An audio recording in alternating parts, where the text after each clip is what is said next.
We are live.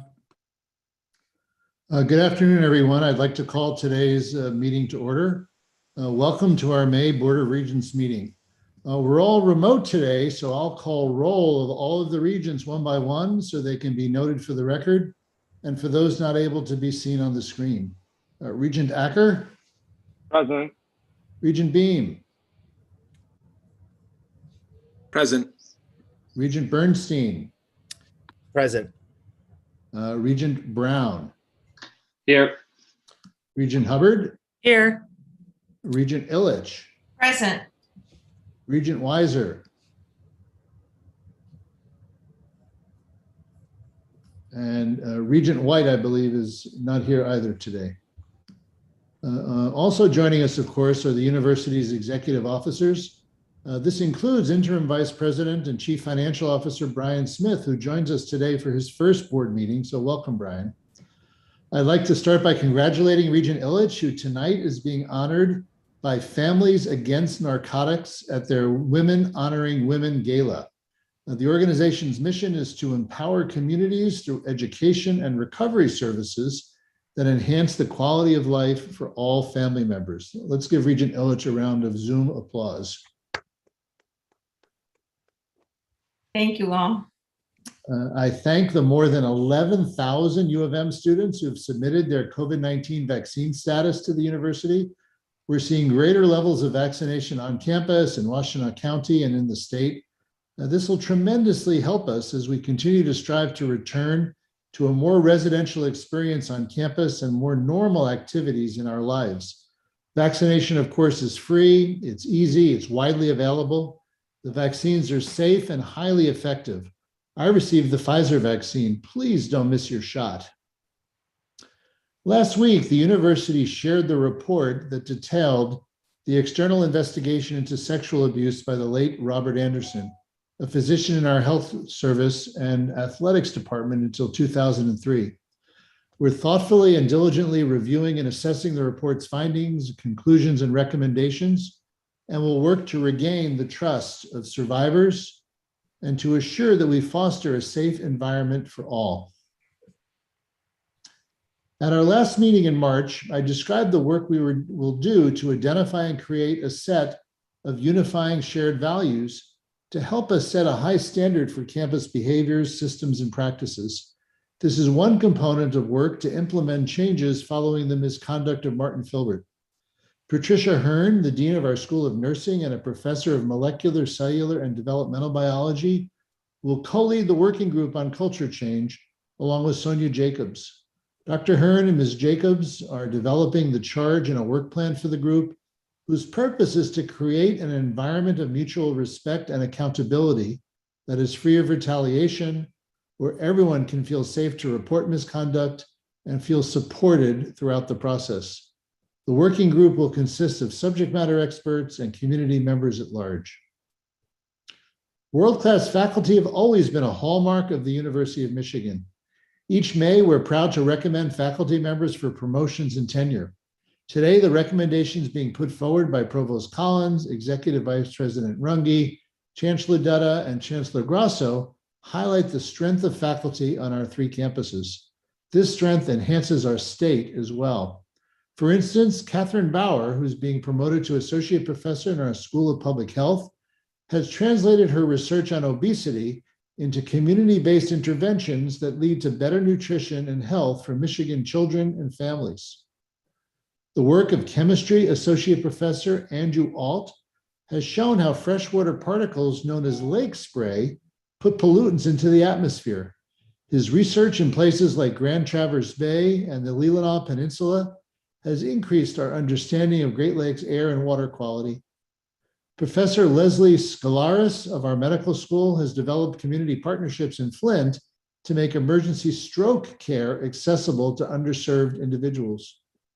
Professor Inez Ibanez of our School for Environment and Sustainability focuses on the challenges that Great Lakes forests in Michigan are facing in the context of climate change, invasive species, and other ecological events. Her work will help us develop best practices to protect beloved natural resources in our state. The talent, commitment, statewide impact, and hard work of all of our faculty continually amaze me. Congratulations to all. In March, the President's Commission on Carbon Neutrality issued its final report and recommendations after 2 years of thorough analysis, community engagement, and expert input. The recommendations were designed not only to help University of Michigan achieve carbon neutrality, but also to be financially responsible, environmentally just, and scalable and transferable to help other large institutions achieve neutrality as well. Climate change caused by human activity, particularly the burning of fossil fuels, is the defining scientific and social challenge of our age. We will not solve the climate crisis if we stand alone as an island in a rising sea of apathy and inaction. We must use the full breadth of our research, education, and service mission to address the problem, while at the same time serving as a model for how a large comprehensive university with a leading health system and the nation's largest public research enterprise can achieve carbon neutrality in a cold climate. The plan put forth by the Commission, along with the tremendous advocacy and passion in our community and the actions I'm announcing today, will do precisely that. The University of Michigan will achieve carbon neutrality across all greenhouse gas emission scopes. This carbon neutrality commitment is comprehensive, spanning our $1.62 billion research enterprise, our 40 million square feet of buildings, our 3 campuses, athletics, and Michigan Medicine, which annually serves the public with 2.3 million patient visits, 60,000 surgeries, and 5,000 births. By 2025, we'll achieve carbon neutrality for Scope 2 emissions, or those coming from purchased power, as recommended by the Commission. By 2040, we'll eliminate Scope 1 emissions, as recommended by the Commission. These are emissions from direct on-campus sources.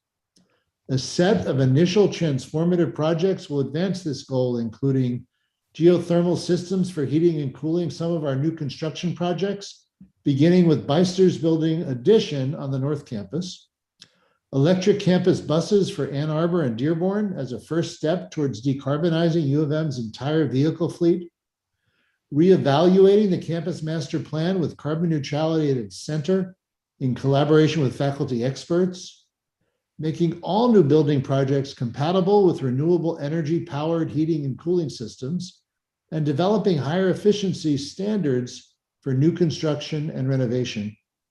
We'll also launch a university-wide revolving fund for energy efficiency projects, beginning with $25 million over 5 years.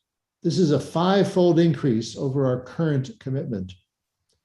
By 2025, we'll establish carbon neutrality goals for Scope 3 emissions categories as recommended by the Commission. This covers emissions from indirect sources like commuting, food procurement, and university-sponsored travel. We will achieve carbon neutrality through actions that embrace urgency, accountability, and inclusivity. Further, we'll incorporate environmental justice principles in our decision-making as the climate crisis poses the most harm to frontline communities that are historically and unfairly disadvantaged and disenfranchised. We'll continue meaningful engagement as well. To further strengthen discovery in this area, we'll make significant investments in carbon neutrality research and development, building on the success of multidisciplinary initiatives like the Carbon Neutrality Acceleration Program. We will work with deans to identify and support opportunities to integrate sustainability and carbon neutrality into core curricula, and to provide all university community members with the resources they need to live and work sustainably at U of M. We'll expand the Planet Blue Ambassador Program to also cover Flint and Dearborn. The work will begin immediately, and following the Commission's guidance, I'm creating a new executive level position to manage and coordinate our carbon neutrality efforts. We expect to define and fill that position in the coming months through a national search. In the meantime, I'm appointing Drew Horning as my special advisor to help lead and develop our near-term efforts. He'll split his time with his current role as the managing director of our Graham Sustainability Institute. Part of our work will include studying the feasibility of carbon offsets more closely. Though the commission called for offsets to accelerate Scope 1 neutrality, that recommendation was the only one in the report that was also accompanied by a minority opinion, which called for the prioritization of eliminating direct emissions over purchasing offsets. Further study will allow us to carefully assess different strategies within the context of urgently combating climate change while making a tangible and just impact locally and beyond. Today's commitments place carbon neutrality at the center of U of M's mission. To fulfill our mission as a public research university, we must address the climate crisis by leading the way on our campuses and beyond, creating, testing, and teaching the knowledge and technologies that will transfer to other large institutions, and inspiring and empowering others to help solve the defining scientific and social challenge of our time. Finally, I want to thank the Commission for their great work. Their process was thoughtful and engaging. It brought together a broad group of stakeholders and advocates, and the outcome is better as a result. This is a plan created by our community and for our community. Hundreds of faculty, staff, and students participated in its creation. The level of enthusiasm is inspiring and most definitively needed, as achieving our carbon neutrality goals will require all of us to participate and do the work needed to ensure a better future for our planet and our society.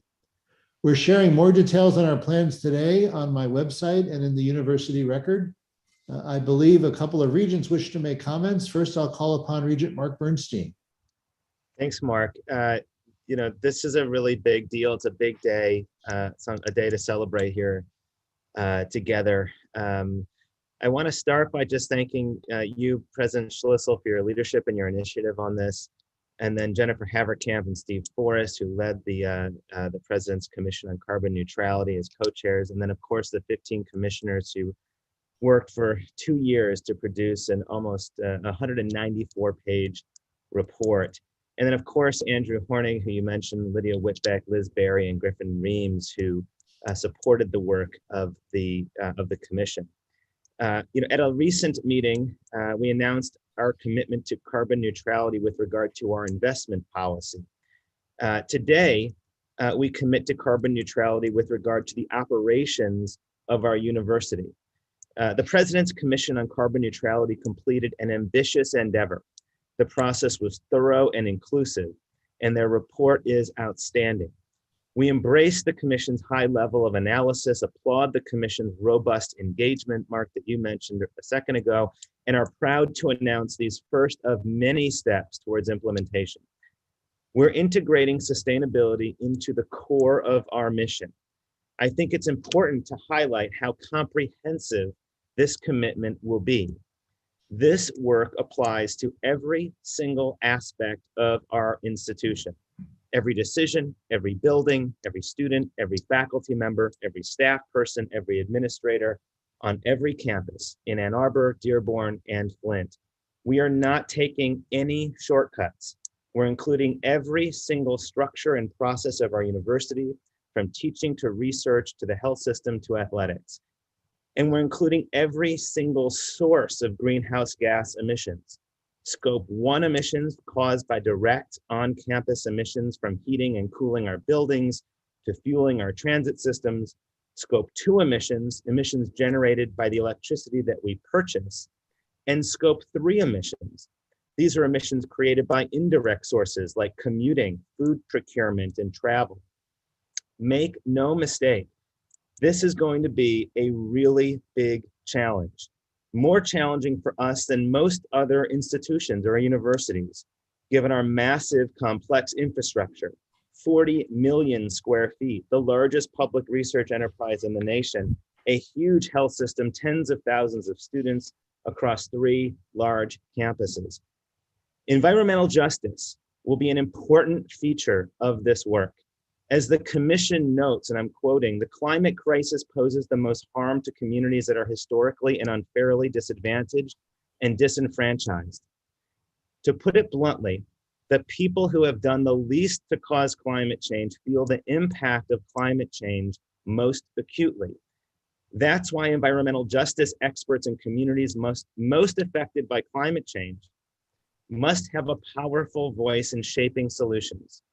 The Commission and our community have demanded that we prioritize and integrate environmental justice into our work, and we will.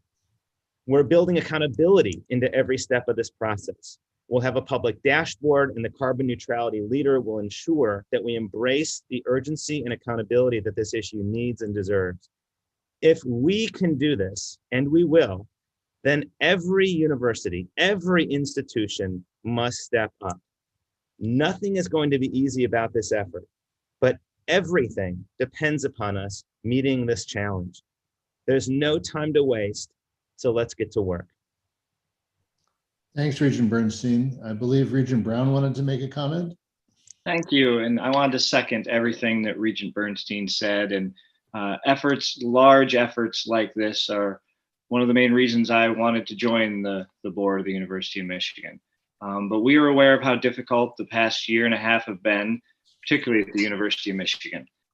Despite these unprecedented challenges, the university, led by the president, staff, and the commission, has remained focused on achieving one of my campaign and the board and the president's promises, that is, to make the University of Michigan carbon neutral in the coming decades.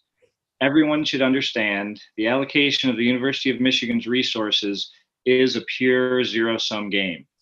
This effort will take an enormous investment, and that could mean other priorities are delayed or scaled back, but we will never compromise on educating our students, caring for our patients, or competing with Ohio State. Becoming carbon neutral in many ways is our moonshot, but we are definitely not choosing to do this because it will be easy, because it will not. We are also not choosing to do this because it is hard. We are choosing to become carbon neutral because it is absolutely necessary. This will serve the university, but like our core mission, this will also serve our state and our society. This will test whether we are truly the leaders and best, because that is what it will take to achieve this goal. As President Kennedy said, this is a challenge we are willing to accept, we are unwilling to postpone, and one which we intend to win. So thank you again to the president and the staff and the commission for your work. Thanks, Paul, for your comments. It is a great season to be a Wolverine, as several of our teams and student athletes have achieved the highest levels of success. I want to congratulate the University of Michigan women's gymnastics team and Coach Plocky on winning our first NCAA title in the sport. The squad posted the best team score in program history, and it came down to the final routine for the national championship. Our field hockey team came back from being down 2 goals before falling to North Carolina in overtime of the NCAA tournament championship game earlier this month. Our women's golf team advanced to the NCAA finals for the 4th time in program history, with play beginning tomorrow. Our cheerleading and dance programs both won national championships in their respective competitions. Our water polo team made the NCAA tournament for the 5th consecutive season. Our rowing team will compete in its 13th consecutive NCAA championship. Our softball team won its 3rd consecutive Big Ten title. The Wolverines play tomorrow in the NCAA tournament in Seattle, against Seattle. And of course, our baseball team is nationally ranked. So it truly is a great time to be a Michigan Wolverine. Go Blue. I'd like to call upon Regent Sarah Hubbard, who had some comments she wished to offer as well. Thank you, President Schlissel. I really just wanted to offer my appreciation to you, the administration, and others on the board for the wonderful in-person commencement we had on May 1st. It was a beautiful day. It was great to see the students outside in the stadium. I think those who were able to attend did so safely and enjoyed it. Those who couldn't and stayed home, I think had a satisfying experience. I really appreciate the move towards that. And given that and the governor's announcement today that on July 1st, virtually all restrictions for indoor and outdoor gatherings will be removed, and a number of other loosenings as we come out of this COVID situation. I look forward to seeing everybody in person in class this fall. I really certainly do hope that we'll all be there together. Michigan State, as we just started this meeting, Michigan State announced that they'll have a full football stadium as well this fall, and I hope we'll be able to. Really can't wait to see you all in person, and I hope to do that as soon as possible and expect to see everyone in person as early as September. Thank you. Thanks very much, Regent Hubbard. And the only thing I'll add to that is, I share the excitement of being able to meet together in person, having our public meetings in person, being able to cheer on our spectacular athletic teams in person, and really seeing the joy of our students greeting each other on the diag in person as well. And the key to all those things remains continuing our efforts around vaccination. So those of you that haven't yet, please do. It's the surest way forward, the safest way forward. We'll now move on to section 9 of the regular agenda, includes the conflicts of interest. Because conflicts of interest need 6 votes for approval, and we have a regent absent, we'll now vote on the conflict of interest items 7 through 17 before Regent Illich has to leave the meeting a bit early today to receive her award. So items 7 through 16 are conflict of interest items, each of which requires 6 votes for approval. The regents have carefully reviewed all of these items and will consider them together as a block in one vote unless any regent requests individual consideration of or recusal from voting on a particular item. Does anyone have any questions about a particular item? Would any regent like to request recusal from voting on any items? I now call for a vote on items 7 through 16. Is there a motion to approve? So moved. Move. Second. Okay, I heard a motion and a second. Please, by show of hands, we need 6 votes. Regents, all those in favor? Aye. Aye. Very good. I count 7 votes, so the conflicts agenda passes. We now move on. Typically, the May meeting is typically held on the Dearborn campus, and we look forward to being in Dearborn again soon. Chancellor Grasso will introduce today's presenter, Yanis Zeytuncu. Chancellor Grasso. Thank you, President Schlissel. And it is my pleasure to introduce one of our outstanding faculty members. And I am sorry that we are not on our beautiful campus showcasing our new engineering lab building, but we hope to do that very soon.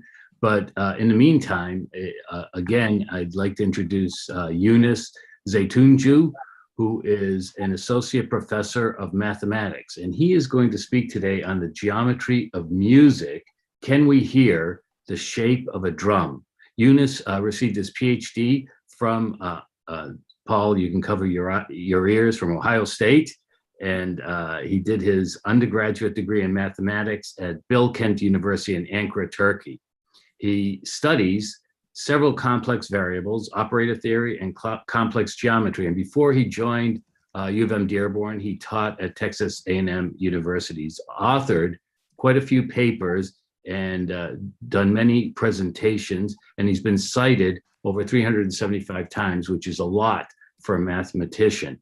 What's really exciting about having Yanis on our faculty is that he's received many awards, and his awards include both teaching awards and research awards. And that's the type of individual that we're very proud of on our campus. His presentation is extraordinarily well timed, because if any of you had a chance to see the New York Times this morning, there was a book review called on a book called Shape, which was subtitled The Hidden Geometry of Information Biology, Strategy, Democracy, and Everything Else. And the book review went on to note that geometry is not without controversy. And back in the 1830s, there was a conic sections rebellion at Yale University, where 44 students, including the vice president's son, John Calhoun, were expelled from Yale for refusing to take a geometry exam.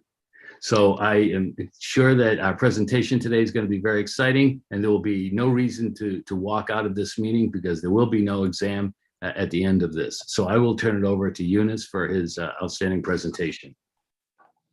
Thank you very much, Chancellor Grasso, President Schlissel, and Regents, I'm very happy to share this topic with you.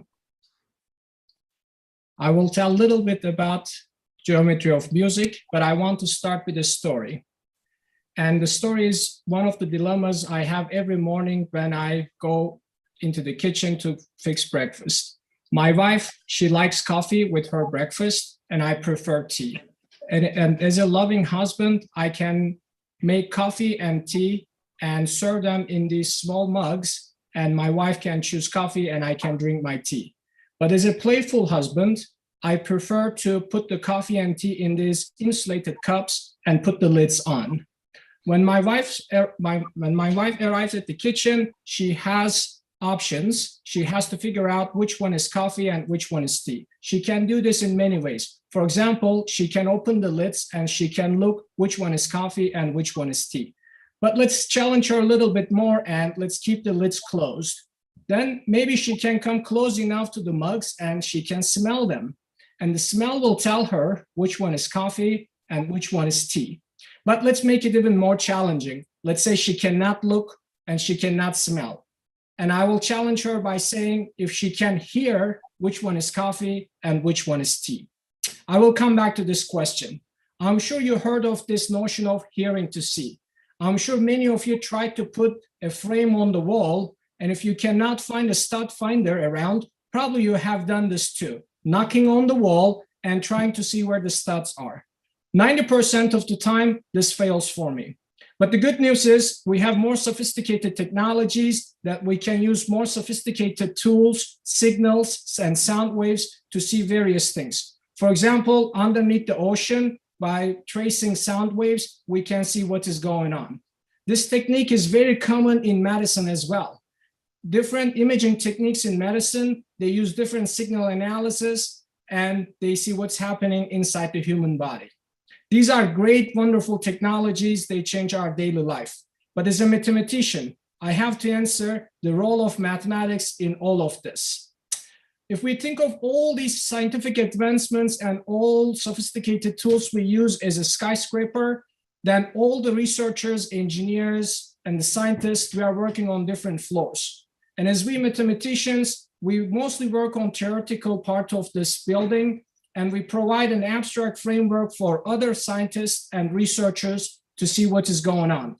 And we many times provide theoretical possibilities and limitations. Let me give you an example. Let's go back to the hearing analogy, and I'll bring up a little bit music. I'm sure many of you are familiar with string instruments. There was a piano in the background earlier in the meeting too. And let me ask you this question. Let's say you have two pieces of strings that are made of exact same material, but they're of different length. And let's say you don't see them. And if I play these two strings for you long enough, and I play different tunes, can you distinguish them? Can you tell which one is shorter and which one is longer? And many of you familiar with string instruments will say, absolutely, because this is the main ideas of string instruments, right? The length will control the tone. And without hearing it, I can also mathematically justify that this is possible. You can distinguish two strings by just hearing the overtones. Let's move on and see what else mathematics can do for us. So let's go to 2 dimensions. String was the 1-dimensional setting. When you go up to 2 dimensions, things will change. You have a variety of shapes, no more just intervals. And in this variety of shapes, things will be different. And just to follow the music analogy, anytime I show you a 2-dimensional object, I want you to think of that as a membrane, a drum, something that can vibrate. And like in the string case, we will vibrate these 2-dimensional shapes and try to understand them. So let me be more specific. Let's say I have 2 drums that are of different shape. And if I play these drums for you long enough, will you able to distinguish them? Without seeing them, can you tell which one is different than the other? Can you distinguish them? And this is a legitimate question for many researchers. And the answer to this problem came from mathematicians. And this is one place where mathematicians successfully showed the limitations and the possibilities. Mathematicians said, nope, you cannot hear the exact shape of drums. And they did this by providing explicit examples. They showed these two shapes right there on the screen. They will produce the same vibrations, although they are clearly different, and you cannot obtain one from the other by rotations or other similar transformations. And this is literally finding a needle in haystack. This process started first with counterexamples in 16 dimensions. And that abstract theoretical work helped other mathematicians to produce this example only in 2 dimensions. And this came way before other people produced those things. On the previous slide, you saw the vibrations simulated by a computer program. But if we were meeting in person in Dearborn, not only being on our beautiful campus, I would show you these 3D printed versions of these drums as well. And I would play you these drums, and you would hear the exact same tones coming from both drums, but they are clearly different shapes. And before we produced these things with students on Dearborn campus, we knew mathematically this was possible.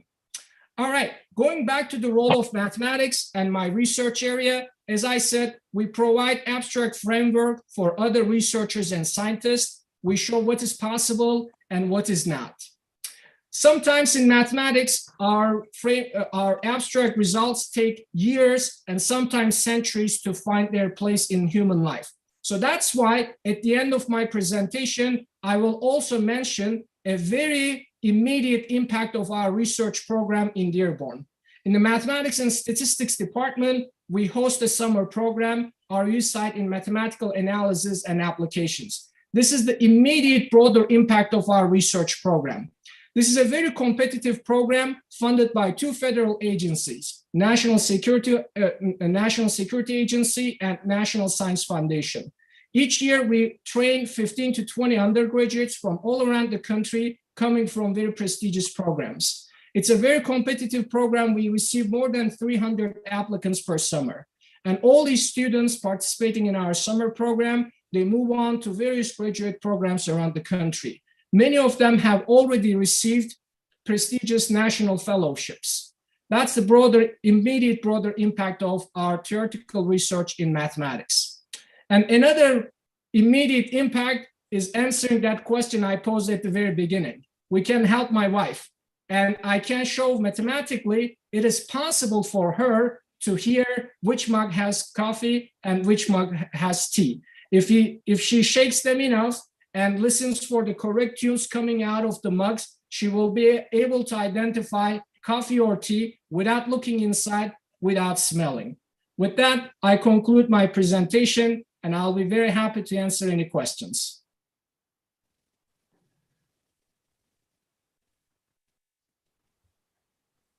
Thank you very much, Professor. Any questions?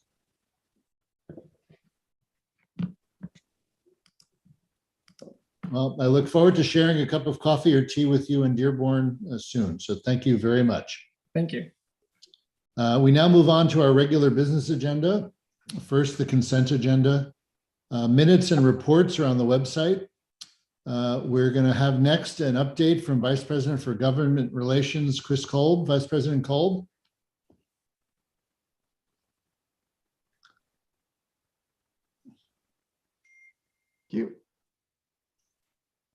Thank you. And just wanted to give a quick update on the state budget process. So at this point in the state budget process for the coming fiscal year, 2 proposals, the governor's executive recommendation and the Senate passed budget for higher ed, they both provide an across-the-board 2% increase to each of the 15 public universities. The House passed budget for higher ed is a different story. That proposed budget does not increase needed funding for higher education, but instead redistributes the existing dollars in a new and radical funding formula weighted heavily on a per in-state student model that would be phased in over 3 years.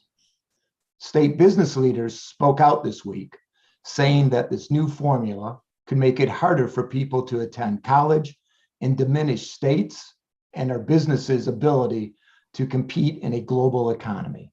They noted that the continued disinvestment in higher education is making college less affordable and making the state less able to attract students to Michigan and keep them here once they graduate. And this worries our business leaders who need our talented graduates.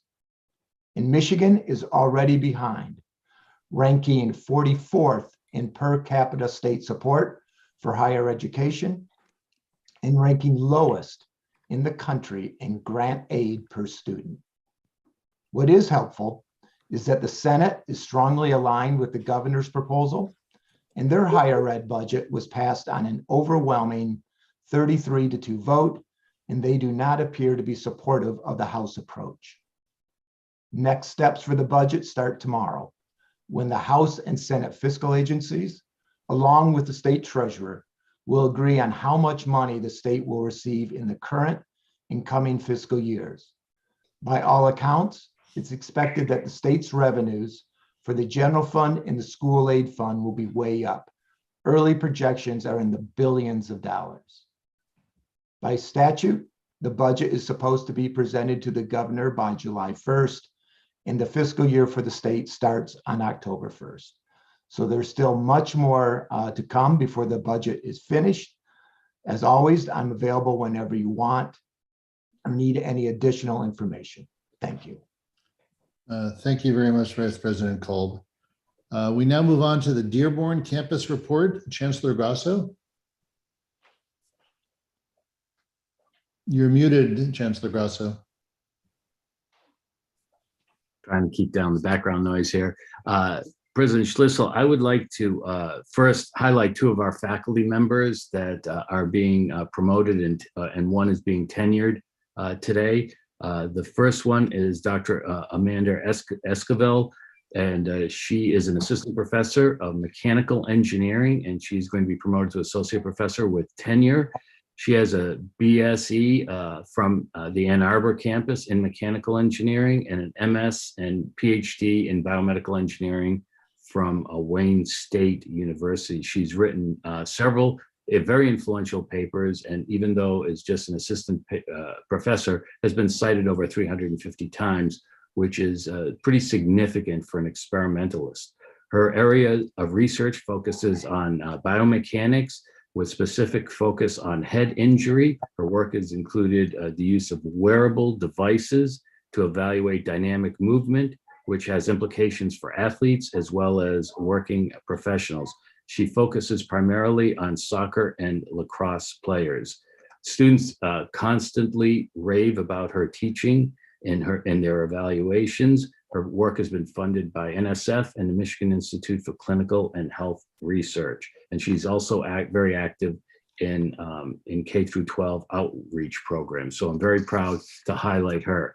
Our second faculty member that I would like to highlight is Francine Banner. And Francine is currently an associate professor of sociology and is being promoted to professor of sociology.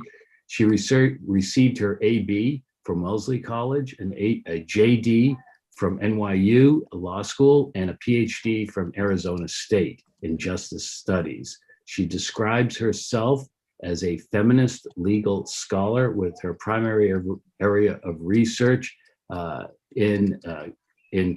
concentrates on sexual assault and harassment in institutional contexts. Her book, Crowdsourcing the Law, focuses on how everyday people discuss sexual assault on social media and the ways in which these conversations shape the law. Her book received honorable mention prize from the ASU Institute of Humanities Research and was a selected legal studies title by Lexington Press. She has many teaching and service accomplishments. Most notable is her work on incarcerated populations. Many of the courses she teaches are interdisciplinary and social justice oriented, including family violence, law and culture, violence against women and sexuality, gender, and the law. While at U of M Dearborn, she's won many awards, and before joining U of M Dearborn, she was a semifinalist for the Supreme Court Fellows Program in 2013 and a finalist for the Williams Institute Duke Minier Award for Best Law Review Article on Sexual Orientation and gender identity issues. I am very proud of both of our faculty members as representative of the quality of faculty that we have on our campus. I would also like to just mention briefly that just a couple of weeks ago, we also held our commencement ceremony. We had 12 in-person ceremonies. Regent Hubbard was our distinguished Regent speaker, and she came in virtually and was very well received. We had over 300 alumni from the class of 2020 who came back and 900 from the class of 2021. But most remarkable was that we had over 44,000 views of the ceremonies. So even though many of them came back, there were many still watching. We also recently received a Coalition for Life Transforming Education grant. It's a new digital storytelling project that gives U of M Dearborn students the opportunity to share their unique experiences directly with the outside work. The title of the grant is More Than a Single Story, U of M Dearborn Speaks. This is it's important because we were the only regional university to receive this grant, and it was only awarded to a small and selective group of institutions such as UVA, the University of Southern California, Wellesley, Bucknell, and Olin College. And finally, I'd like to end on another impressive note for our campus, our DE&I initiatives. We've been spending a lot of time looking at DE&I on our campus and initiatives going forward. Our most recent advances are that we were going to require DE&I bias training for all of our search committees and all committees on campus. And we just concluded a staff pay equity study that we are studying very closely to make sure that we don't have any issues that are easily or even more addressed with more effort. So that concludes my report, President Schlissel. Thanks, Chancellor Grosso. Flint campus report from Chancellor Dutta. Thank you, President Social, and good afternoon, everyone. Pleased to report that the spring semester enrollment is up. Compared to last year, we are up 6% in headcount and 12% in credit hours. U of M Flint also celebrated commencement virtually. And this year, the theme we had was Celebrate Blue, Celebrate You. I want to thank Regent Acker for participating in the virtual segment. And as a tribute to our graduates of 2020 and 2021, the university partnered with the Public Art Project to create a wonderful mural on campus, the making of which I shared with you in a video. Our newly established Francis Wilson Thompson Fellows Initiative recognizes mid-career faculty with outstanding talent and high potential to pursue creative and scholarly endeavors. The inaugural Thompson Fellows for U of M Flint are Mihai Burzo, Associate Faculty of Engineering, and Beverly Dabney, Associate Faculty of Nursing, Gurgana Koshabashava, Associate Professor of Public Health and Health Sciences. Faculty and staff and students in our School of Nursing, in partnership with the Genesee County Health Department, have volunteered over 1,100 hours in vaccination efforts. And U of M Flint faculty members, Lisa Leperouse, Benjamin Gados, and Kristen Klein, engaged students and community members and local organizations in vaccine education by creating a resource guide with credible health information to empower Flint citizens to make the best decision for their health. So this project reflects the synergy between teaching, research, and service work. I'd like to end by sharing with everyone that U of M Flint alumna is Kira Turner led her alma mater, U of M Flint, to a prestigious Emmy nomination from the National Academy of Television Arts and Sciences, Michigan chapter. The video is called Defining a Wolverine, and it has been nominated in the category of image promotion. The winners will be announced on June 19th, and fingers crossed. So thank you. Thank you, Chancellor Dutta. I next call on Dearborn Student Government President Ramzi Fakhouri.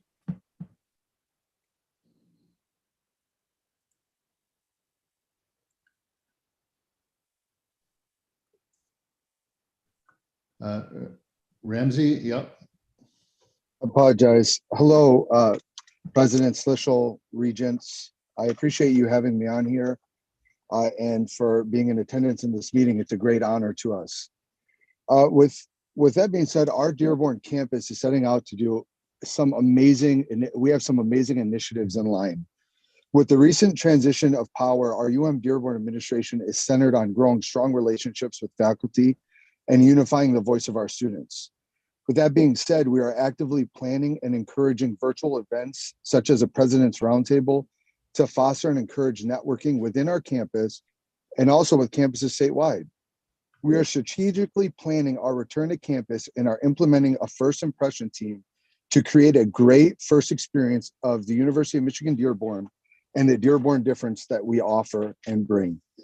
Lastly, we are partnering with faculty to create a Think Twice campaign, which highlights not only the consequences of academic misconduct, but also the resources students have to become successful in any subject presented on campus. In conclusion, on behalf of the students of Dearborn, we applaud and thank you all for your hard work throughout this pandemic and navigating us through this time. You are all much appreciated. Thank you. Thank you very much, Ramzi. We now move forward, personnel actions.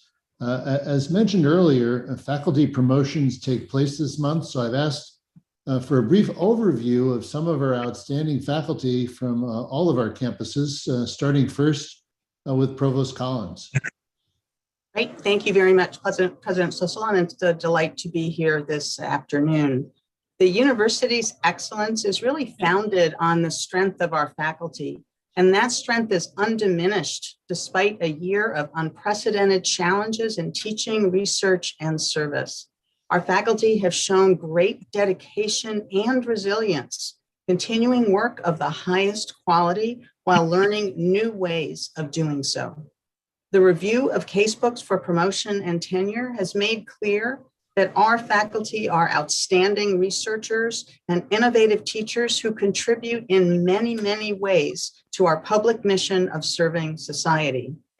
This year, we are recommending 299 faculty members for promotion. Among these faculty, 184 are instructional track faculty members, 104 are on the clinical track, and 11 are research track faculty.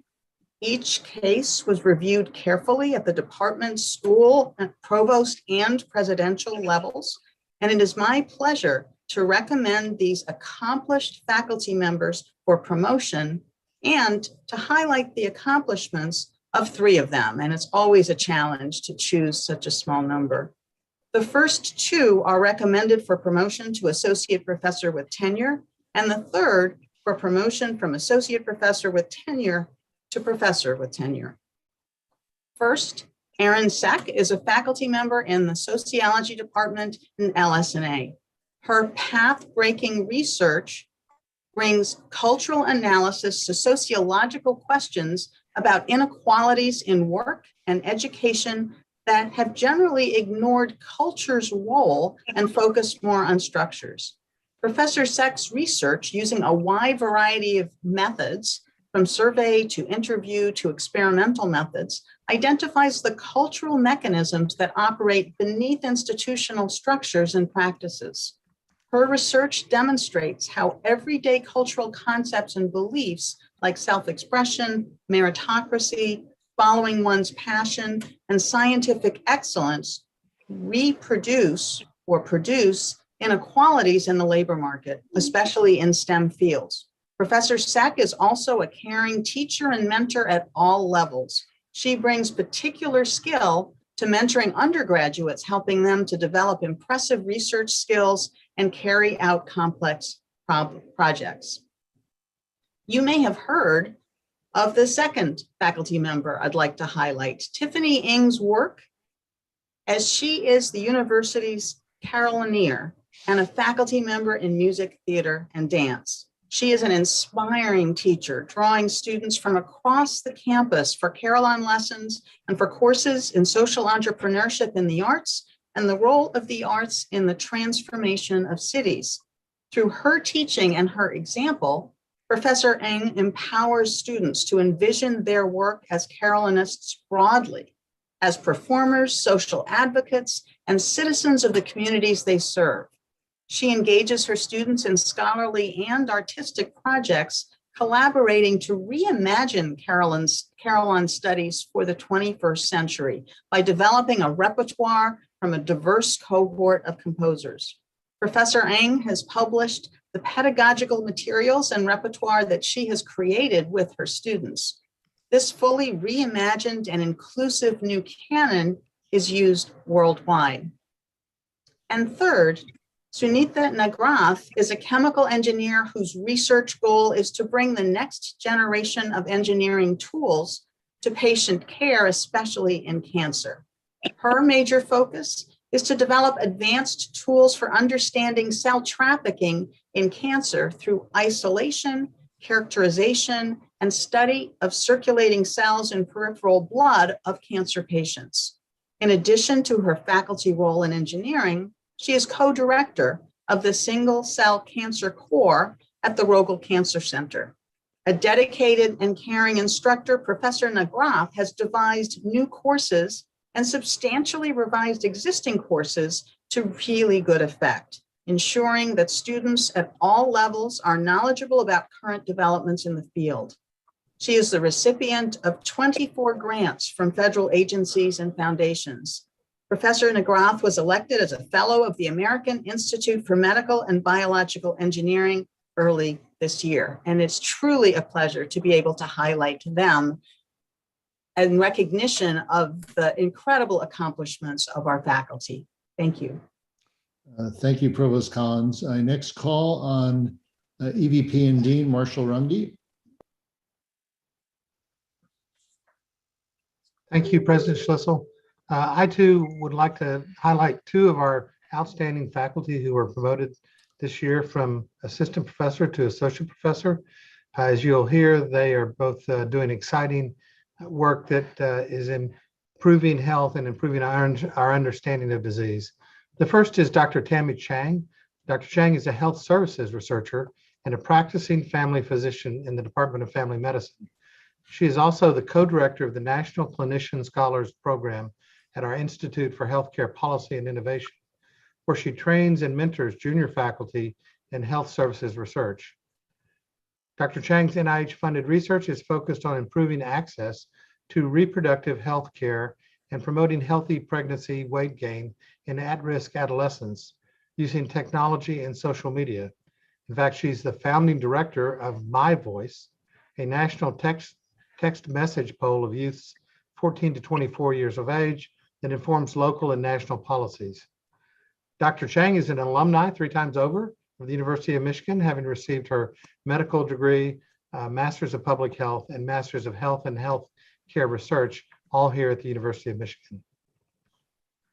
Our second faculty member that I'm highlighting today is Dr. Kostas Lysiotis, who's a researcher in our Department of Molecular and Integrative Physiology. He is the co-director of both the Pancreatic Disease Initiative and the Tumor and Immune Metabolism Program in the Rogel Cancer Center.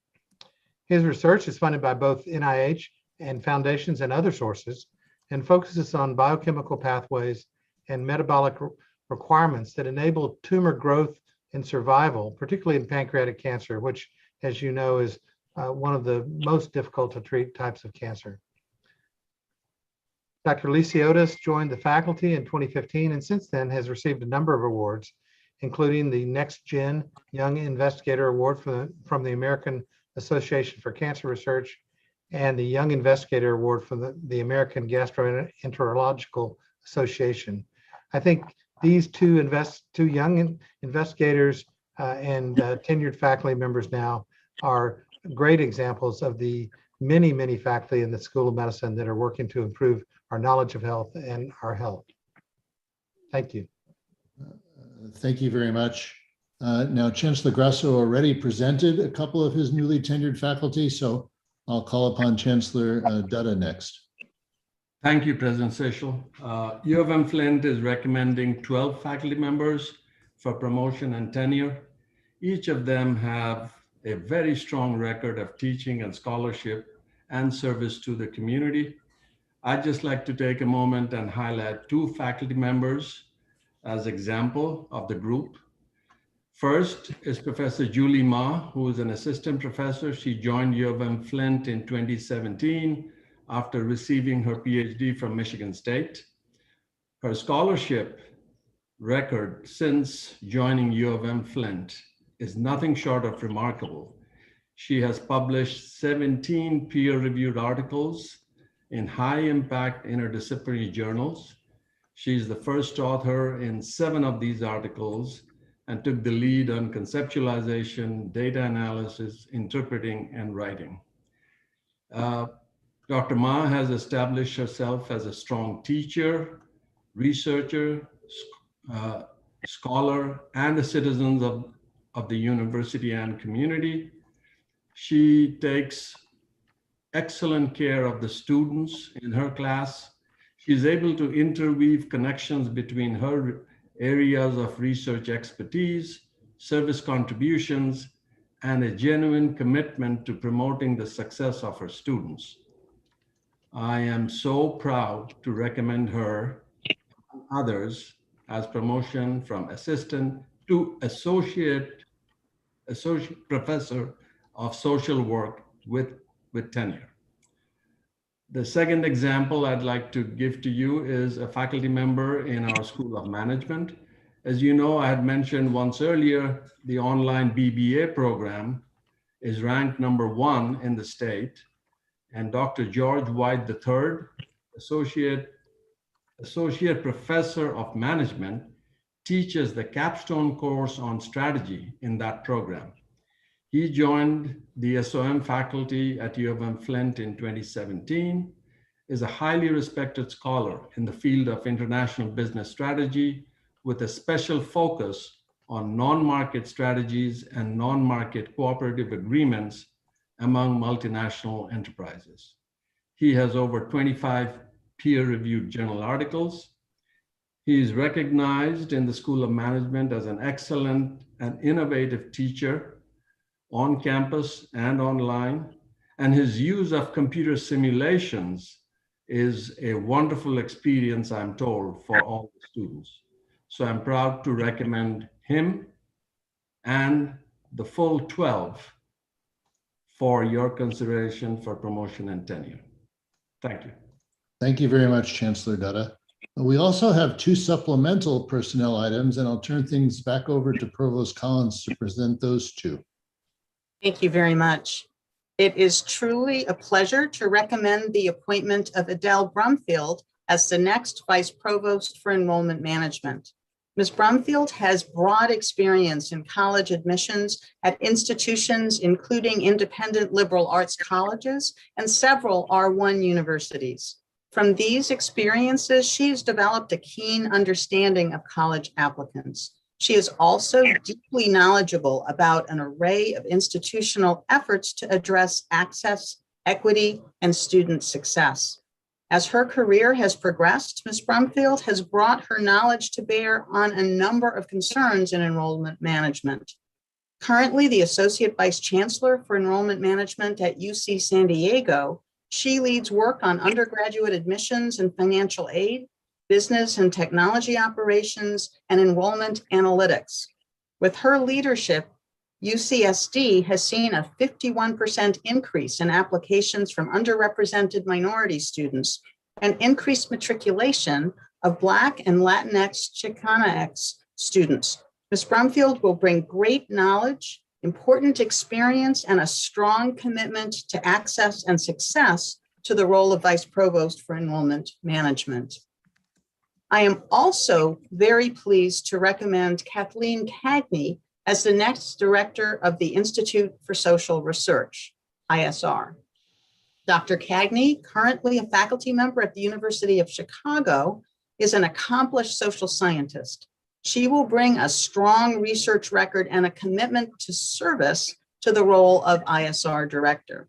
In her own research on social inequality and health, she has collaborated with scholars in many scientific disciplines to develop a holistic view of how physical and social factors influence individual behaviors and outcomes.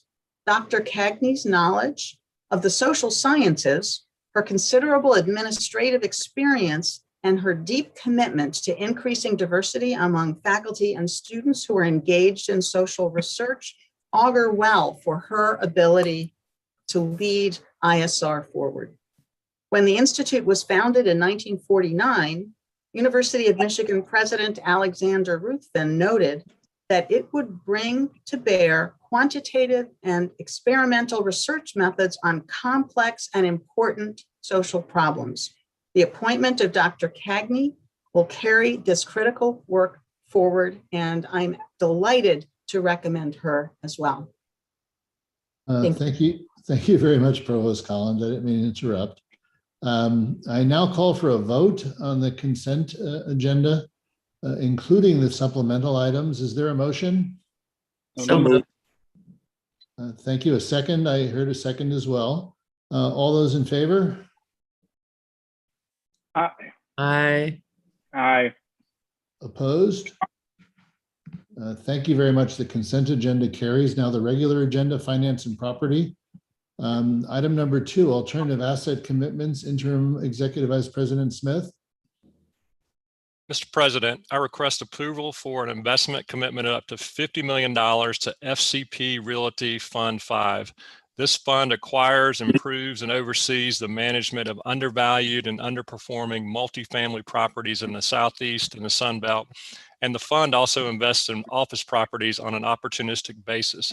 I recommend approval of this commitment for the long-term portfolio. Thank you. Is there a motion? So move. Is there a second? Second. All those in favor? Aye. Aye. Aye. Thank you. The motion carries. Item number 3, a public equity commitment, Vice President Smith. I request approval for an investment commitment of up to $100 million to GQG Partners International Equity. This international equity strategy invests globally, excluding the U.S., in mid to large cap companies that have high earnings quality that is sustainable and durable. This portfolio can hold up to 15% in U.S. stocks that derive at least half of their revenue from outside of the U.S. I recommend approval of this commitment for the long-term portfolio. Thank you. Is there a motion? So moved. Is there a second? Second. All those in favor? Aye. Aye. Thank you. That carries. Number 4, another public equity commitment, Vice President Smith. I request approval for the university's investment office to invest up to 2% of the long-term portfolio in an internally managed direct equity portfolio. This investment strategy will be a systematic, rules-based approach to build an optimized and diversified portfolio of core holdings of publicly traded equity securities. This approach will increase liquidity, provide diversification, and decrease costs. I recommend approval of this new investment strategy for the long-term portfolio. Thank you very much. Is there a motion? So moved. Is there a second? Second. Was there discussion, Regent Bernstein, was this an item for discussion or you're just, okay, all those in favor? Aye. Aye. Thank you very much. Item number 5, Vice President Smith, appointment of our auditors. I request approval for the appointment of PricewaterhouseCoopers as the university's external auditors for fiscal year 21. The Regents Finance Audit and Investment Committee has reviewed the proposed scope and fee quote. I recommend approval of this item. Thank you. Is there a motion? So move. Thank you. A second? Second. Very good. All those in favor? Aye. Aye. Aye. Thank you. The motion carries. And finally, item number 6, plan uses of income from the Julian A. Wolfson and Marguerite Wolfson Endowment Funds. Vice President Smith. I request approval for the planned uses of income distributed by the Wolfson Endowment. This annual approval by the Board of Regents is in accordance with the original terms and conditions of the gift agreement. I recommend approval of this plan. Thank you. Is there a motion? So moved. A second? Second. All those in favor? Aye. Thank you very much. That carries. Now, Provost Collins, approval of the academic calendar for 2023-2024. Nothing to add, Mr. President. Thank you very much. Can I have a motion on the academic calendar? So moved. Is there a second? Second. All those in favor? Aye. Thank you very much. We have a calendar for 2023-24. I'll now turn the meeting over to Vice President and Secretary Churchill to manage our public comments today. Sally? Yes, good afternoon, everyone. We do have a number of speakers, and most speakers know that you have up to 3 minutes to address the board. You will be unmuted when it's your turn to speak. I'll call on our first speaker, Adam. Hi, Adam. Hey, how are you, Sally? Great. So I've got some printed comments here and I'm going to read them, but President Schlissel, you threw me for a loop when you made that announcement earlier. So I added that, but let me get to this since I have a limited amount of time. Pictures. So good afternoon, President Schlissel and members of the Board of Regents. My name is Adam Simon. I'm an Arthur F. Thurnow Professor in the Department of Earth and Environmental Sciences. I speak today as a member of the Voices for Carbon Neutrality, a broad coalition of alumni, faculty, students, and staff launched in April 2018 to serve as a catalyst and accelerator to drive the University of Michigan to carbon neutrality with urgency. Over the past 3 years, we communicated with thousands of alumni, faculty, students, and staff, and my comments today represent the collective thoughts of our global Go Blue community. It has been 959 days since President Schlissel announced the formation of the President's Commission on Carbon Neutrality. Over those 959 days, we've worked to support the PCCN's mission. We painstakingly read the PCCN draft and final reports. We support their recommendations. And we are pleased as pudding with your announcement today regarding scopes 1, 2, and 3 emissions. Wow, what a great announcement, Mark. However, the proposed timeline demonstrates that UM is not moving at scale with the urgency the climate crisis demands. With so little meaningful action taken by the university since 2010, when Mary Sue Coleman established the university's first carbon emissions goals, and continuing through the last 959 days of further study, the university's sincerity in achieving carbon neutrality continues to be in question. UM must be on guard not to repeat the past. We must take meaningful, visible, and impactful actions immediately. The first we recommend is from the PCCN's final report to immediately launch the 3 committees recommended in their report to begin to strategize specific, just, and equitable action items in pursuit of carbon neutrality and prepare to advise the executive leader upon their selection, to identify the leader, composition, charter, deliverables, and timeline for each committee consistent with the PCCN's recommendations. We also would like to have you consider committing the full $30 million that the PCCN recommended for the Revolving Energy Fund. We applaud committing 25 million, but honestly, it's not enough across all 3 campuses. And this PCCN recommendation calls for both financial seed funding and staff resources for the identification and implementation of energy conservation measures and energy consumption policies.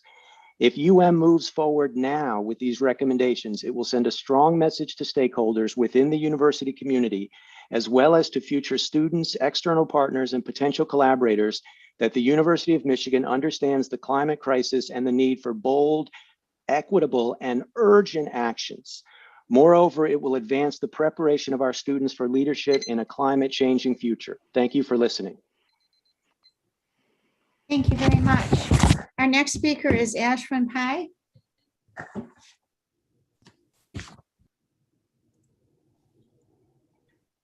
Can you hear me?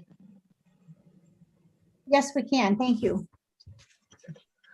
Thank you for allowing me to speak in front of you all today. My name is Ashwin Pai, and I'm a first-year undergraduate at Ann Arbor. I'm also a current representative of the Central Student Government. I'm here to speak in support of the Lecturers Union and the demands they have made at the bargaining table. I'm also here to speak in support of the One University Coalition. Despite the less than ideal circumstances of online learning, I'm confident in saying that I have received an amazing education these past 2 semesters. How could this be possible, I hear you ask? One word, lecturers. In my fall and winter semesters, I received instruction from a total of 9 lecturers. Every single one of them created engaging and exciting courses and were extremely knowledgeable about their subjects. From teaching me to be more confident to helping me express my personal identity, lectures have had an incredible impact on my time at UMich thus far. So you can imagine my confusion when I learned that lecturers do not hold the title of professor or even teaching professor, especially as my peers and I ubiquitously used the term from the first day of class as a sign of respect. And you can imagine my disappointment when I learned that lecturers in Ann Arbor are paid less than a living wage, have significantly less job security than their tenure track colleagues, and have dismal access to basic services such as childcare. And you can imagine my anger when I learned that lecturers in Flint and Dearborn make $10,000 less than lecturers in Ann Arbor, even though they take on a higher workload. And you can imagine my shame when I realized that this was all happening at a university which claimed to fully and unconditionally support DEI as an integral part of its mission of academic excellence for the public good. So I'm here today to ask you this. Why am I ashamed and you are not? Why am I, as a student, more ashamed of this situation than you are as an employer? Why have students had to take on the initiative to form the One University campaign and call for cross-campus equity? Why has CSG, within months of being voted in, passed legislation to oppose austerity happening in Flint and Dearborn while you, elected officials of the state with 8-year terms, the full resources of a multi-billion-dollar university at your disposal, have done nothing? Why are students more interested in taking care of the university's employees than the university itself? I, alongside with other representatives of the central student government and the student body as a whole, stand with the 1U and Leo. We stand by their efforts to reach a contract agreement that affirms the dignity of lecturers. We stand by their efforts to fight for the future of students at Flint and Dearborn. Thank you. Thank you very much. Our next speaker is Elliot Brannon. Hello, my name is Elliot Brannon, and I'm an MD PhD student and also the incoming Housing Caucus Chair for GEO. Over the past few years, I've worked with community groups like the Ann Arbor Tenants Union and Washtenaw Camp Outreach, and felt like my association with the University of Michigan has hindered my ability to make connections to community members due to community distrust of the university. I mentioned this to give you an opportunity to reflect on the type of institution that we're actively co-creating and how it is viewed by community members. My primary reason for speaking to you today is to express concern about a multiplicity of issues that I've heard about in the U of M housing community. I've heard about chemical burns due to children being exposed to herbicides in Northwood. I've heard that RAs are threatened with being fired if they say anything negative about U of M housing, which could prevent safety concerns from being brought up. And finally, I was witness to a student whose housing contract was terminated during a CDC moratorium on evictions. This student had missed a COVID test because they were feeling sick that day. They were not given the opportunity to explain their situation. Their housing contract was terminated, and they were given 5 days to leave their housing. The student suffers from mental health conditions, and for an institution that talks about supporting the mental health of students, I wonder if you could understand how being told to leave your house within 5 days could impact mental health. At the end of the call, the student was told to have a good day. Thankfully, after a nerve-wracking week, we were able to appeal the decision. Going back to my work with community members, I've been told that over the past few months in the weekly COVID emails, it seems like President Schlissel is bragging about how many students have been locked out of academic buildings. One way that I build connection to community members is by asking what the worth of my degrees will be if they're from an institution that harms, threatens, and evicts students. Will I regret completing my degrees? As I work to support students and community members whose housing is precarious due to the policies of our institution, I can't imagine asking any other question. Thank you very much. Next up is Sierra Murphy. Sally, we do not have Sierra on the call. Okay, thank you. So I will turn to Christine Oldenburg McGee.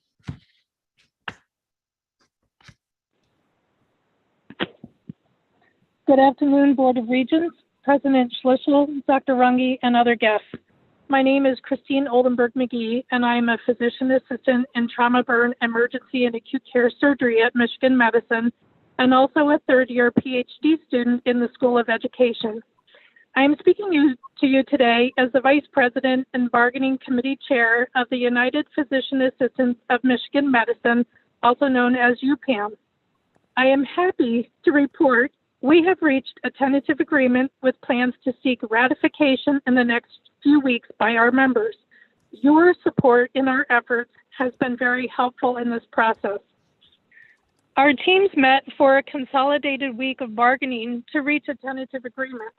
The 6 weeks prior to that bargaining bonanza, as we called it, involved twice weekly meetings with a subcommittee consisting of 3 representatives from each side of the table.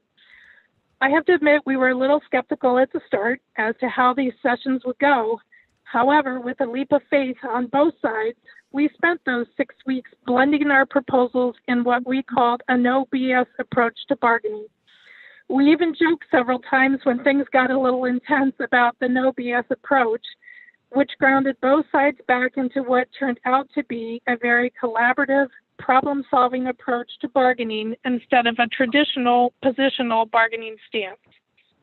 We do feel this will be a strong first contract for UPAM, though there are a few issues involving full-time equivalent calculations and scheduling that will require further discussion between UPAM and Michigan Medicine over the next 12 to 18 months to fully resolve. UPAM is thankful for the opportunity to play an integral role on Michigan Medicine committees to enhance the collaborative relationship between our physicians, residents, nurse practitioners, and nursing to further demonstrate the Michigan difference in excellent care for patients and families. On behalf of UPAM, I thank each and every one of the regions, President Schlissel, Dr. Runge, and Dr. Miller for your support. I'd also like to thank the Michigan Medicine bargaining team for their efforts and the American Federation of Teachers Leadership for their skilled guidance. Finally, a thank you to our department managers, lead PAs, and colleagues who were so gracious to cover for our team during the bargaining process. Again, thank you, and please stay safe. Thank you very much. Let me interrupt for a moment. Regent Brown wanted to offer some comments.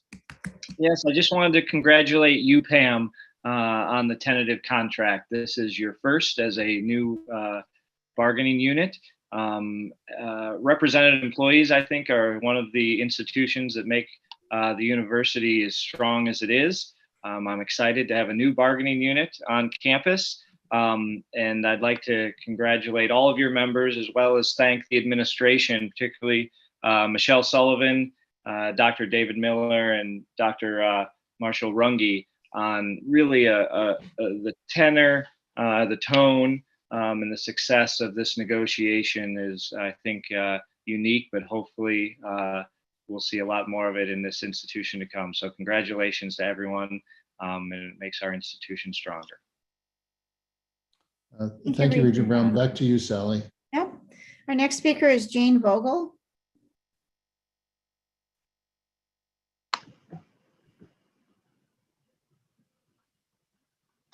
Can you hear me?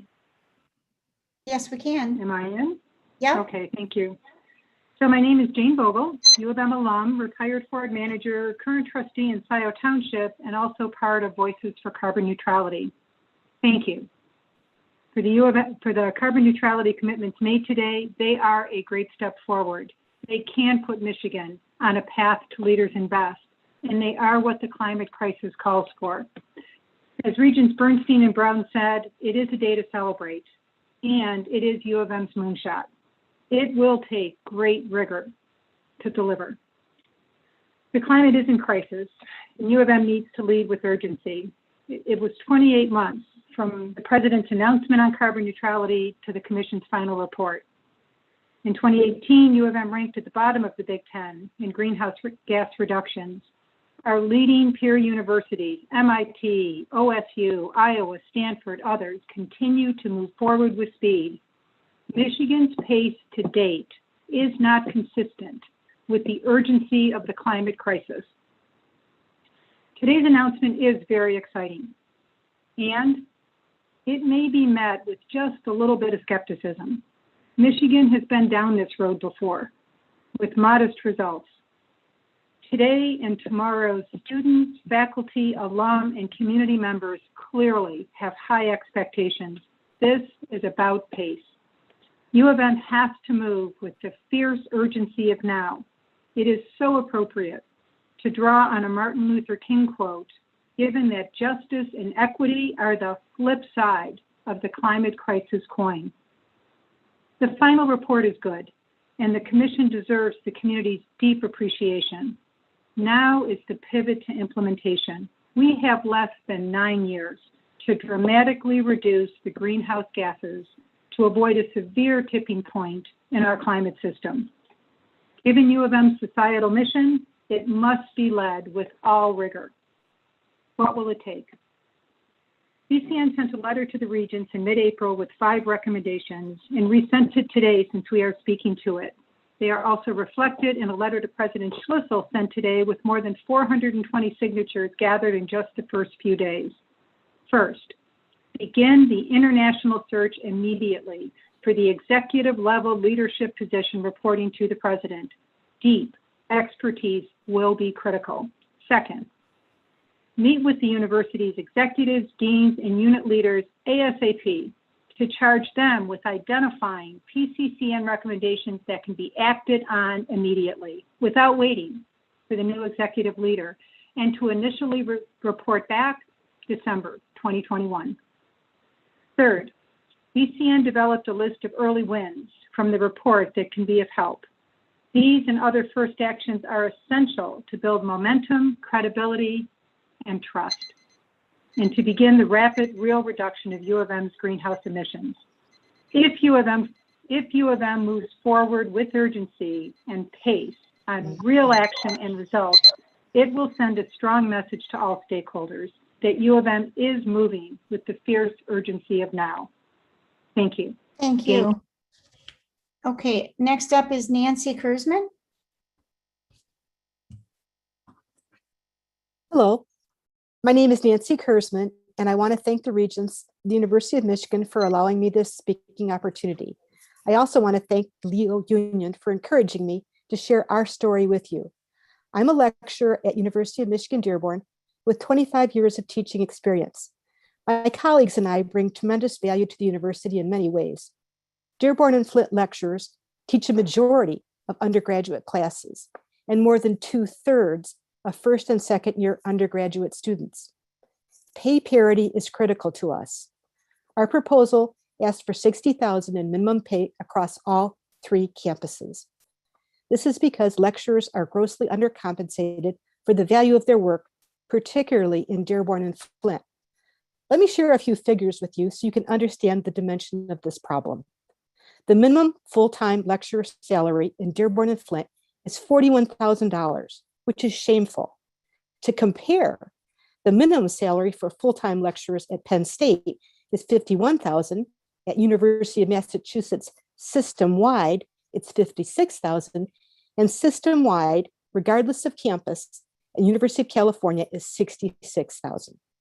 Now, let's compare us to local community colleges. A full-time lecturer at Washtenaw Community College earns $60,000. At Henry Ford College, it's $48,000. And at Macomb Community College, it's $53,000. You can see that many local community college lecturers earn more than lecturers at U of M Dearborn and Flint, many of whom hold master's and PhD degrees, myself included. To add insult to injury, lecturers also lag behind K-12 public school teacher salaries, which start at $55,000 with a PhD. Keeping Flint and Dearborn salaries at such an abysmal level is contrary to the Regents' own values. The United Way Alice Project stated in 2017, a household survival budget in Michigan was $61,000 for a family of 4. But with inflation from 2017 to 2021, this gap of $20,000 is even larger today. Now, some people say that we need to pay Flint and Dearborn lecturers poorly because the cost of living in Ann Arbor is higher than other places. But many lecturers teach in Ann Arbor, but they don't live there. Many people teach at Dearborn and Flint, but they don't live where they teach. For example, where I live, the cost of living is much higher than in Ann Arbor. The upshot here is there needs to be parity across all 3 campuses because, and please remember this, where you teach is not necessarily where you live. We're committed to equity between our 3 campuses. This is underscored by a proposal for $30 million to support students at Dearborn and Flint.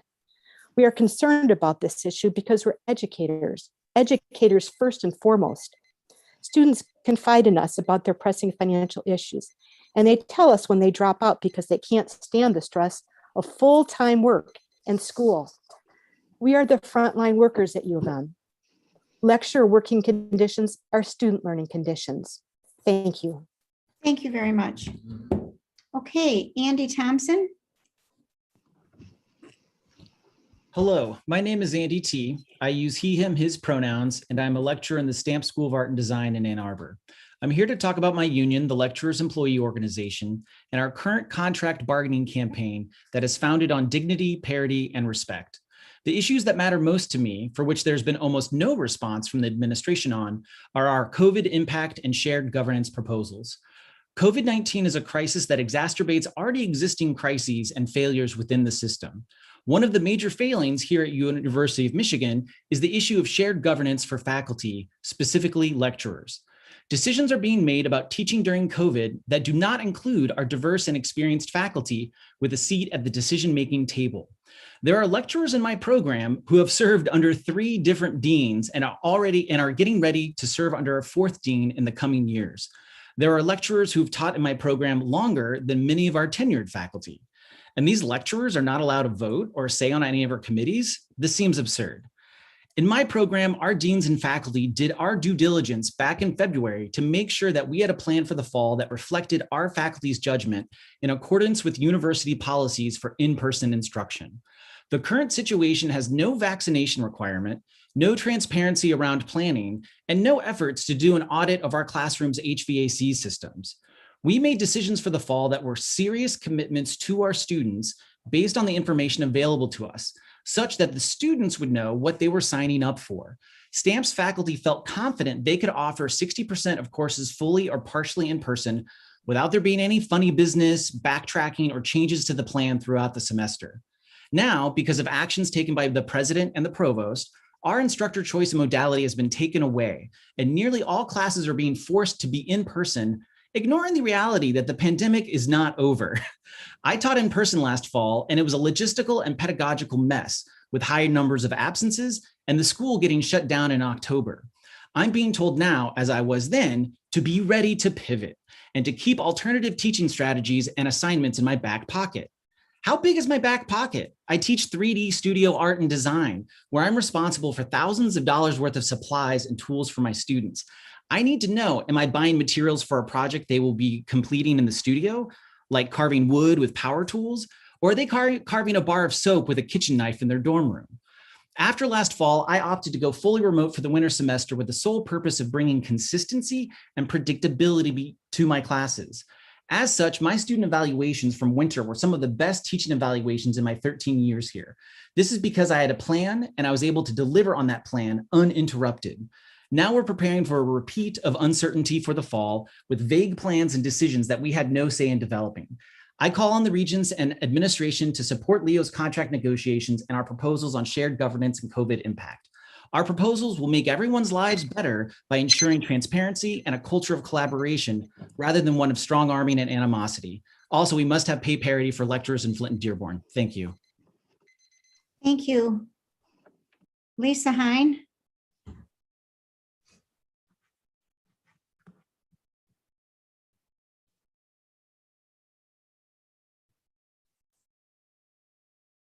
Ms. Hine? Kara, is she on? 2007. Chia. Yeah, okay, thank you. You can proceed. I talk. Yeah, you can. You may have to turn it up a bit. It's a little hard to hear, but yes. Hello, thank you for the invitation to speak today. My name is Lisa Hine, and I have been a Lec 2 in the English department at U of M Flint since 2007.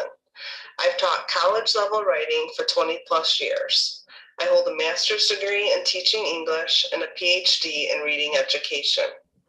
I am here today to share my story, to join with LEO members in our quest to earn equal pay among faculty working at all 3 U of M campuses. Unfortunately, my situation is not unusual, but rather typical of my colleagues at the Flint campus. Even after 14 years, I still earn only $45,000 to teach 4 classes each semester. Indeed, the median pay for all Flint lecturers is $47,000. In order to support myself and my family, I must work at another university to supplement my U of M Flint salary. At the other university, I actually earn more than I do at U of M, despite the fact that U of M is the wealthiest public university in the nation. When people ask me where I work and I respond U of M and then follow up with Flint, their face drops because even they know what that means. Less pay, less prestige, and fewer resources. Yet I do the same work as my colleagues who teach in Ann Arbor. Why don't I earn a professional wage? U of M's diversity, equity, and inclusion statement purports to offer each member of our community the full opportunity to thrive in our environment. However, it is not living up to its promises, since all faculty are not treated equally and therefore are not given the same opportunity to thrive. When I graduated with my undergrad degree, I received my diploma and read the words printed inside, that this degree was being conferred upon me along with all the honors, rights, and responsibilities thereunto appertaining. I puzzled over the word responsibilities. Why was that word used? As I have grown older and hopefully wiser, I realized the importance of that word and why it was included on my diploma. With greater knowledge comes greater responsibility. All those in positions of power make decisions that impact countless others. If you wield the position of power, you are even more responsible to be fair and to correct inequities that are brought to your attention. You are held to a higher standard. President Schissel and the board have the power to right the pay inequities U of M is currently practicing. Will you choose to embrace equality and fairness? Will you stand behind the promise to offer all members at U of M the opportunity to thrive? Thank you. Thank you very much. Hey, Bobby Matamanchi, I'm sorry, I might have said that wrong. Hi, I'm Bobby Matamanchi, and I teach data science and data visualization as a Lec 3 in the School of Information at University of Michigan's Ann Arbor campus. I just completed my first year here, and despite the trying circumstances, working with the amazing students of this university has been the most rewarding experience of my career. There is nothing I want more than to continue this work, and that's why I've closely followed the LEO bargaining effort and why I feel compelled to speak before you today. I'm troubled by the administration's lack of willingness to engage with the union's reasonable salary proposal. The University of Michigan's current minimum lecturer salary of $51,000 in Ann Arbor and $41,000 in Flint and Dearborn is lower than equivalent positions at local community colleges and even some local high schools. LEO's initial proposal for a $60,000 minimum on all 3 campuses was rejected by administration in favor of the current structure, in which the median full-time salary for an L2 at Flint or Dearborn is only $45,000. Our union has decreased our cumulative salary ask by 32%, $11 million over bargaining. UM has only moved by $2 million. It doesn't feel like the administration takes lecturer working conditions seriously. But lecturer working conditions are student learning conditions. Lecturers are vital to the university and are entrusted with teaching over half of the first and second year courses on each of the 3 campuses. I've had students tell me that lecturers such as myself are the faculty members that reach out to them when they're struggling. As teaching-focused faculty, we are positioned to prioritize their education. But can lecturers do that effectively if they're spending their time looking at job ads or struggling with overwork? How can struggling students feel at home if the faculty they build relationships with are forced to leave for other jobs with better security, respect, and pay? Since joining in Michigan, I've been struck by the pride everyone takes in the values of this institution as the leaders and best. Yet during bargaining, administration has not responded to comparisons with peer institutions. Penn State, Rutgers, and the California systems all have parity for minimum lecturer salaries across their campuses. At Penn State, that is $51,072, which is higher than Michigan's minimums and meets or exceeds the basic subsistence budget of those campus regions. The UC system is introducing teaching professor titles to recognize lecturers' instructional value and pedagogical expertise. Rutgers offers $100,000 in professional development funds to each campus. That's over 6 times what we provide at Flint and Dearborn. When it comes to demonstrating that equally values the lecturer working conditions and student learning conditions on all of its campuses, we are not leading or the best. Thank you. Thank you. Amy Tess Girgis.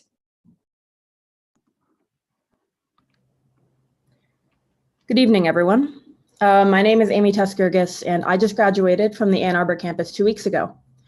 Most of you know me, as I've had the privilege of being able to work with you on many issues over the years. But I haven't gotten a chance to speak to you all in this setting since I was awarded the Rhodes Scholarship last November. Many of you have personally congratulated me for that, and I'm grateful. But as I prepare to leave for Oxford in the fall, I've been reflecting on my time and work here at U of M.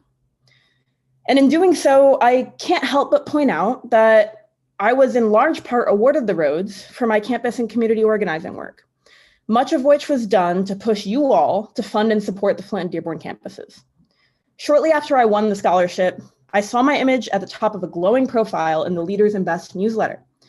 The university is unabashedly using my image to solicit donations, but the reality is that I and so many others have been consistently frustrated with the allocations of funding that comes from donations, among other places. Seeing as UM is still struggling to meet many campus demands for equity and justice, I personally would rather people donate their money elsewhere. After 3 years of organizing, the 1U campaign is still fighting for a Go Blue guarantee, DE&I funding, lecturer pay parity, and renewed annual centrally funded allocations to Flint and Dearborn. Moreover, we, in conjunction with Leo and Geo, are astonished at the rapidly increasing faculty layoffs in Flint and Dearborn, particularly in the social sciences and humanities, all of which is motivated by a toxic culture of austerity. Particularly while many of you have been helpful in our progress, though I would add after far more convincing than should have been necessary, I remain absolutely baffled by the stubbornness of you, President Schlissel, who remains ardently opposed to any form of financial support for Flint and Dearborn, and who still had the audacity to congratulate me publicly for receiving the Rhodes Scholarship. I would also be remiss if I didn't point out that President Schlissel spent plenty of time during our commencement ceremony touting the university's commitment to carbon neutrality and fossil fuel divestment, issues that he publicly spoke against, allowed student organizers to be arrested over. After years of working on these issues and in following a long legacy of student organizers that came before us, we hope you are coming to realize that the majority of critical programming centered around equity and justice at UMich began due to the pressure of student organizers. And with 1U, it's becoming more than just us asking for support in Flint and Dearborn. Geo pushed for better support for Dearborn and Flint in its bargaining process last year, and Leo is now carrying the torch onward, asking for $30 million to these campuses, as well as pay parity for lecturers. And just this week, Central Student Government approved a resolution asking for money in Flint and Dearborn. So where is the administration? Our asks are simple, they always have been. We're asking for greater, more consistent and targeted funding in Flint and Dearborn, and we're asking you to listen to student organizers from the get-go instead of fighting them for years. I'm grateful for my time spent here at U of M, but it's been harder than it should have been, and I urge you not to make the same mistakes with present and future organizers. As Leo continues to fight for a fair contract and 1U continues to make asks for this upcoming June budget, you have the perfect opportunity to start that now. Thank you. Okay, I am going to go back to someone. We don't normally go back if somebody's not here, but we had a speaker, Sierra Murphy, who had to work till 5:30 and had signed up, diligently and early on. So I'm going to now call on Sierra Murphy to speak and then go back to our list. And I think we have 3 or 4 more. Hi, my name is Sierra Murphy. I'm a junior here at U of M Dearborn with a major in sociology and a minor in French. I'm originally from Detroit, Michigan, but my family moved to Southfield when I'm in high school. I am a Wolverine Pathway Scholar. Wolverine Pathways is a U of M sponsored program to help students of color like me get into U of M. The scholarship gave me a full ride to U of M Dearborn, and this is why I'm currently here. Today, I am speaking to you because I have been taught by many incredible and inspiring lecturers here at U of M Dearborn. I was able to attend the last Leo community bargaining at the invitation of my instructor, Miss Aurora Harris. It was very sad to hear the struggles of our instructors that they are going through. For U of M to be such a prestigious school, they treat the other campuses like as if Dearborn and Flint aren't a part of U of M. And it's not fair. It's like Ann Arbor is the golden child, and they can get any resources and assistance as long as they ask. But for Dearborn and Flint, it's like we have to fight tooth and nail in order to receive any help. There have been huge layoffs here at Dearborn and Flint with programs like the Applied Music Program here in Castle at U of M Dearborn. Why don't students in Dearborn and Flint deserve a well-rounded liberal arts education like the Ann Arbor students? You guys have so many programs and classes for your students, but here at Dearborn and Flint, we can't even get those. We can't even take classes at Ann Arbor without having to go through a whole different process to sign up for classes. My experience here at U of M Dearborn, though, being taught by the lecturers is a great one. One experience I had last semester that made me really think, wow, these teachers really care about me, was my lecturer, Miss Catherine Majeski. She was my ISM teacher last semester, and halfway through the fall semester, I just stopped doing work. I've had chronic headaches since I was a child, and due to COVID and me being on the computer for so many hours a day doing homework, I became physically and mentally deteriorated. I started to get overwhelmed and I got physically sick. So I just stopped doing work.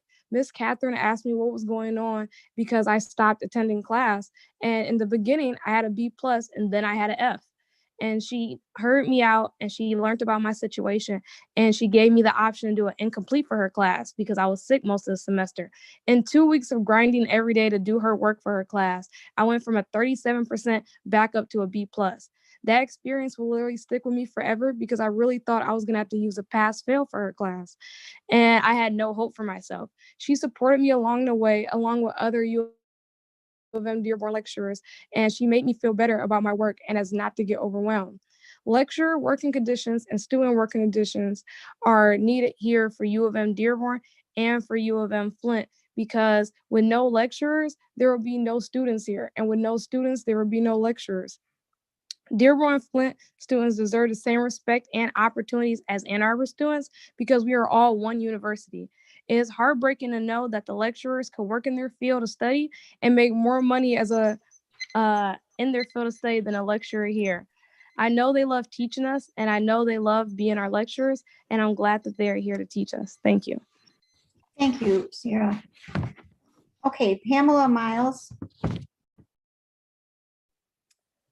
Good evening. Thank you for the opportunity to speak to you tonight. I'm the concerned parent of an incoming freshman who's much looking forward to having a residential experience at the University of Michigan next year. She turned down an Ivy League school to attend the University of Michigan. We are out of state, and I was fully supportive of her choice. But I have to say, I'm really starting to feel a little bit anxious about it. I know nothing has yet been formally announced with respect to residential life next year, but I also know that you recently announced for the next 3+ months unchanged COVID restrictions, which I do find a bit unsettling given the changing conditions with respect to the pandemic. And I just would like to express my views before you take an easy way out into the fall. We live in a college town where Dartmouth College is, and things are changing here, heading into their summer term. The mood here is highly optimistic, and it has a very different feeling from the messaging that I am getting coming out of the University of Michigan. So, with respect to dorm life, I know that vaccines are required for next year. We as parents are doing our part. Those of parents of kids who will be opting to live in the dorms, depending on how things turned out. But we are doing our part to take care of the physical health of our kids by getting them vaccinated. And now it's time for you as a school to really take care of their mental health. There are risks everywhere. We know we're taking risks by having our kids live in a dorm. It's not required for them to live in a dorm. Might they get COVID? Maybe. Are we willing to take the risk if they're vaccinated? Yes, those of us who sign up for that are willing to take the risk.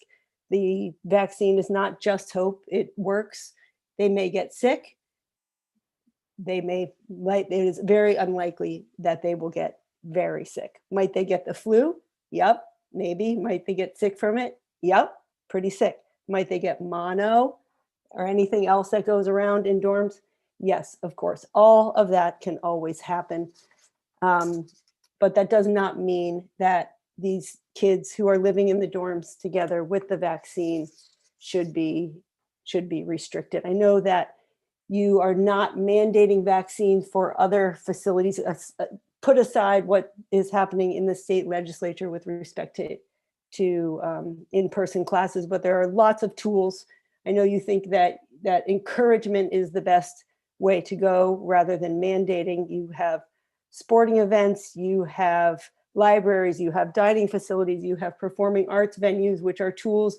If you really want to encourage the kids to be vaccinated, then require the vaccine in those areas outside of what may or may not be restricted by the state legislature. I really strongly believe the combination of not requiring those vaccines and potentially restricting residential life is a huge incentive for anyone who's hesitant to not get the vaccine, which would be most unfortunate. Thank you. I got to move on. We have two more speakers. Natalia Kaufman. Hi, Sally. This is Natalia Kaufman. Can you hear me? Yes, we can. Thank you.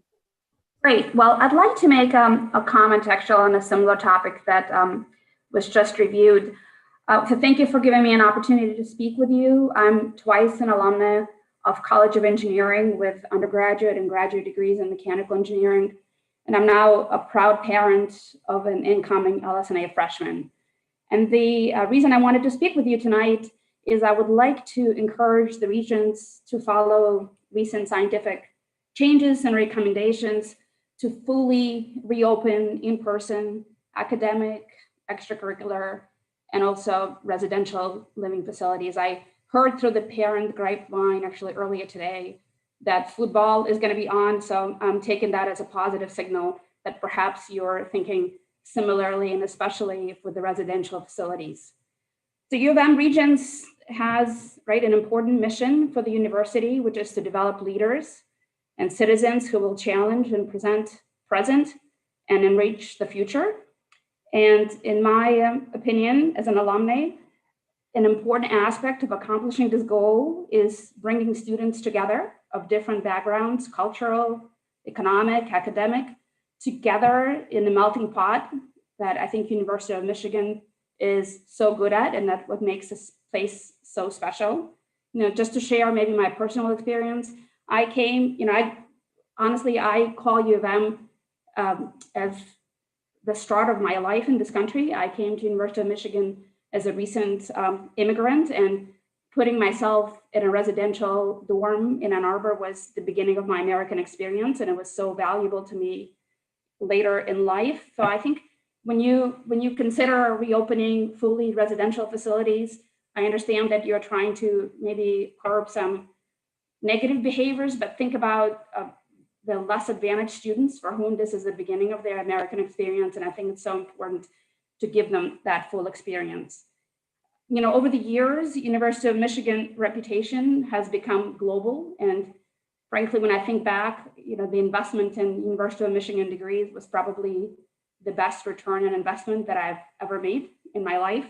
And I'm not convinced that my daughter will experience the same appreciation in her degree that I have if you don't reopen the facilities completely. Living here in Boston, we're surrounded by great institutions, And I view U of M as, obviously you are restricted by certain union and other rules as a public school, but I think private schools is really your competitive set.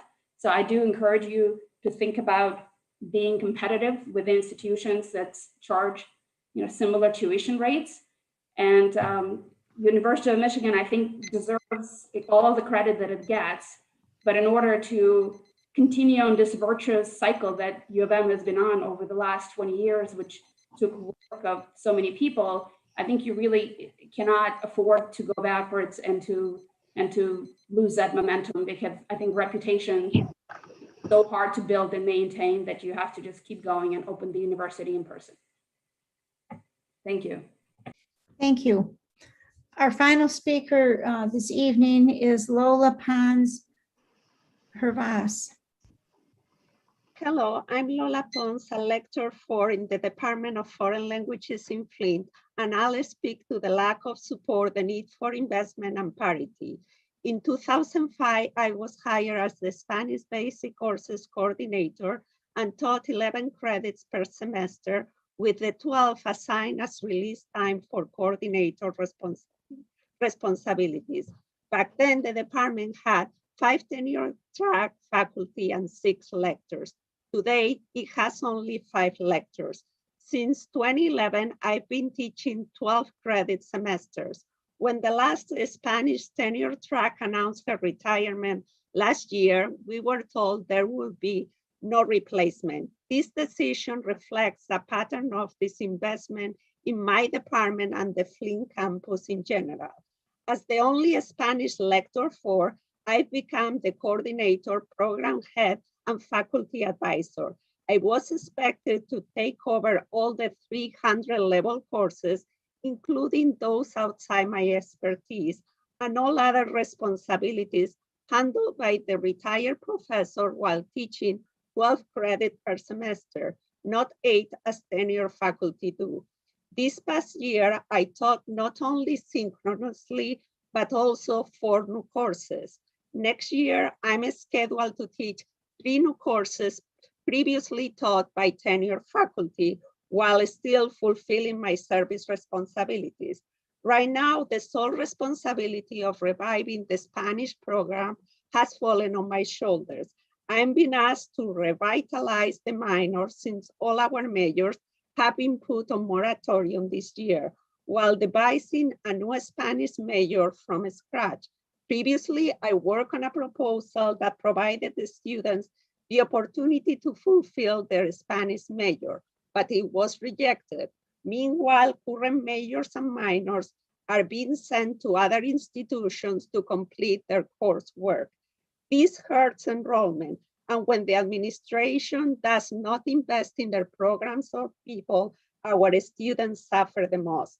I'm asking for parity not only for Leo faculty at the Flint and Dearborn campuses, who do a lot and work extremely hard for their students, but for their students as well. When the administration states they are 100% committed to our success, as my department was told a few years ago, those words should truly mean something. Without a demonstrated commitment and a strong investment in our Flint students, they do not have access to a diversity of teaching styles, methodologies, resources, and most importantly, to an equitable education. As students of the University of Michigan, they deserve more. Thanks for listening. Thank you very much. President Schlissel, that is the end of our public comment list. I did it. I won the unmuting award. Thank you, Sally, and thanks very much to all the speakers for taking the time to put their thoughts together, speak clearly and passionately about what they believe in. And on behalf of the Regents, we thank you for that, and we certainly hear your comments. With that, the meeting is adjourned. I wish everybody a good rest of the day and a great upcoming weekend. And stay healthy, get vaccinated, and go blue.